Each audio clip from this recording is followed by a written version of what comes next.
Sabi niya, dinala ko pa naman yung gamit ko. Mag-swimming daw tayo bukas. Oo, swimming siya eh. Nagdoon na siyang gamit. Ako nga, nag-swimming mag-isa kanina. Kanina? Kasama eh. Ay, sayang. Tayo. Masamihan sila magsasin. Oh!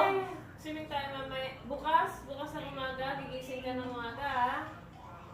Gigising ka ng umaga. Gigisingin mo ako. Tawagan mo ako. Kapit ka. Ano sagot? Sagot na. Oh! Ang galing talaga. Bukas magkita tayo. Bukas ha. Kita tayo bukas.